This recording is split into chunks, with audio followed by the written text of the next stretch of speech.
Good evening and greetings to you, Madam Toastmaster Jones, members and guests. Many of us here may remember a television game show called To Tell the Truth, where 4 celebrity panelists would attempt to correctly identify which one of the 3 contestants was the real person, while 2 of the contestants were imposters, who would tell lies to try to confuse and convince the panelists that they were the noted person.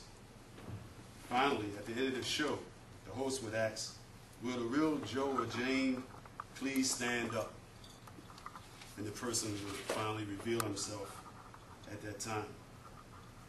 Well, yes, this is me, Keith Bailey, the one but not the only native son of Baltimore, born, raised, and schooled here to my parents as the second of 5 sons and a daughter.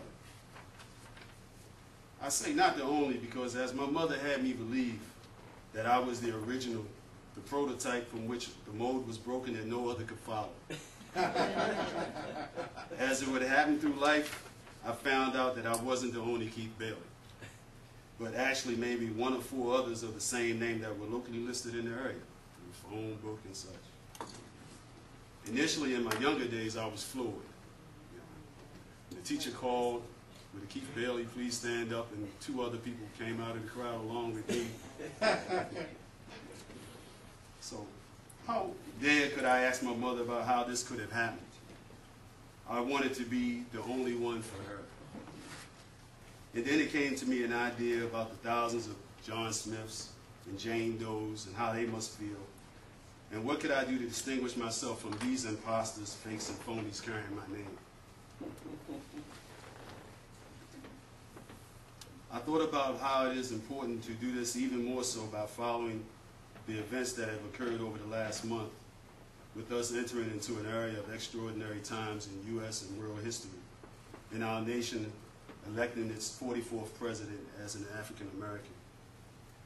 For it is important for us to recognize what an inspiration for each of us to do our duty and how much of it has become to make our mark and finally being able to have our say. Getting not only the opportunity to speak, but also to be heard as a people and as Americans.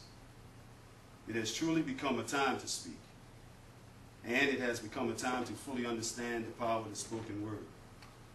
And I think that we have a jump on this part of the game, and us being here in the circle of the Associated Black Charities Toastmasters. So I think it would be best if I rephrase the question from not, "Will the real Keith Bailey please stand up?" but "Will this Keith Bailey please stand up?"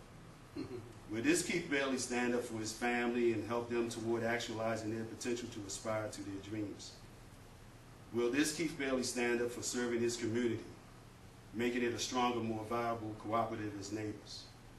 Will this Keith Bailey stand up for the rights afforded us as American citizens, as one nation under God, indivisible, with justice for all?